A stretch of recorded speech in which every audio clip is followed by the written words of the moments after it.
Well, even just last week, a journalist asked me the question, isn't the problem fundamentally cultural? And I said, okay, give me 3 cultural differences between yourself and the people you would identify as Roma in Sector 5, which is the part of Bucharest that is considered to be most heavily populated by gypsies.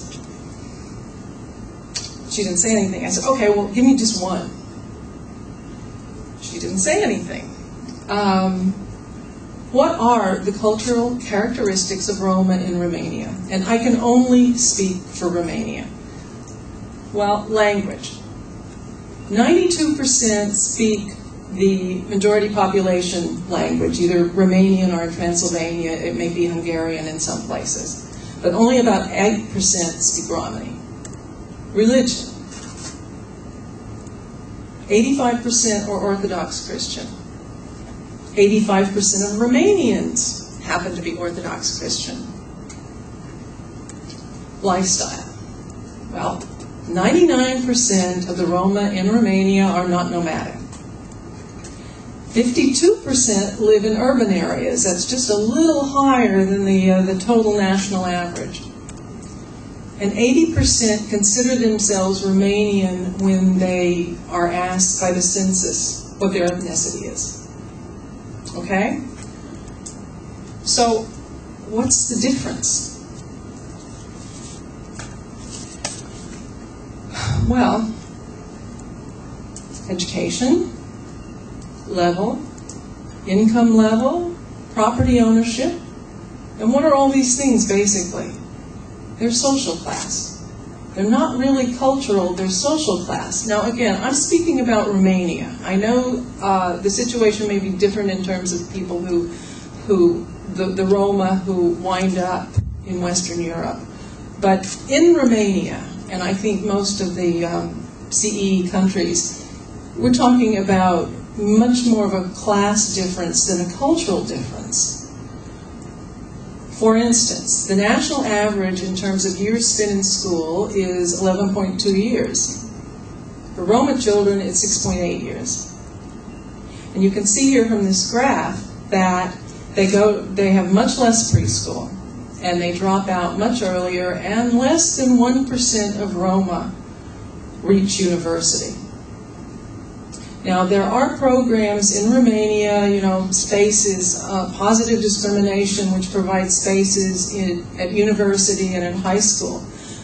But if kids drop out after 4 grades of school, those places mean nothing at the university and the high school level. There should be places in kindergartens in Romania, and that's one of the things we're working on today. Okay. In Romania, the majority population in most of these countries, Bulgaria, the Czech Republic, Serbia, as well as Romania, have 70–75% of them have some secondary education. The Roma in Bulgaria, Romania, and Serbia have 12–13% have any secondary education.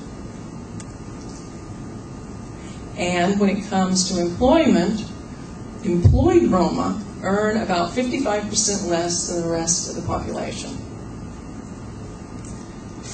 99% of the gypsies that live in Sector 5 don't marry their daughters at the age of 13.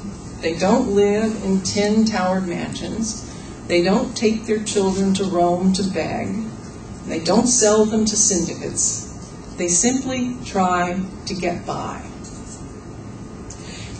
The World Bank estimates that there are approximately 2.5 million people of Roma descent in Romania. 535,000 self-identify as Roma. That's 20%.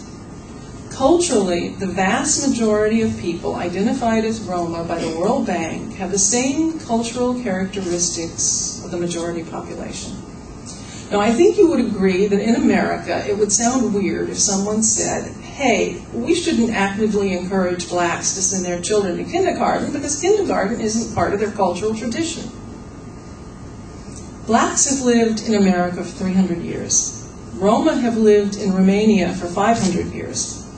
I realize that the EU is not the melting point, that melting pot that America is, but you can't live in a society for 500 years with the same religion, the same geographic distribution, and the same language without a lot of assimilation. So what is the difference? Okay.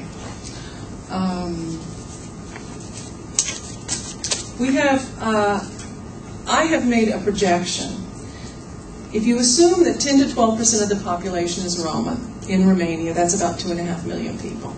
And if 44% of them are under 18, that's a little over 1 million. And if 22% of the total Romanian population is under 18, which official statistics say it is, then 23% of the population that's under 18 is Roma, which means that 1 in 4 Romanian children are Roma. But Roma have an average of a 6th grade education. If that does not change radically in the very near future, then 1 in 4 adults in Romania will have a 6th grade education. And legally in Romania, you cannot be a waiter without an 8th grade certificate.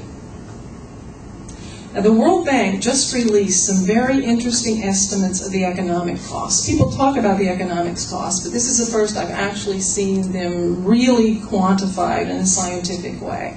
And this just came out this past month.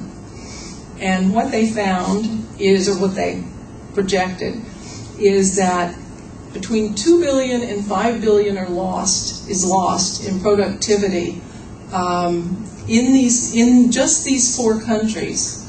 2 billion if you figure official statistics of the number, and 5.7 billion if you figure on the statistics, the high-end estimations of the number of Roma. In tax revenues, you're talking about 1 to 2 billion euro losses.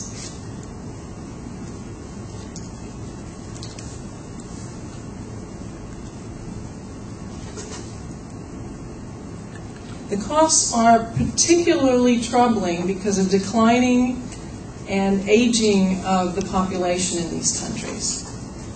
So you can see that there are big problems on the horizon. If you believe these issues are primarily cultural, it's going to be hard to solve them. But I maintain that that's really a myth, and it's a very destructive myth.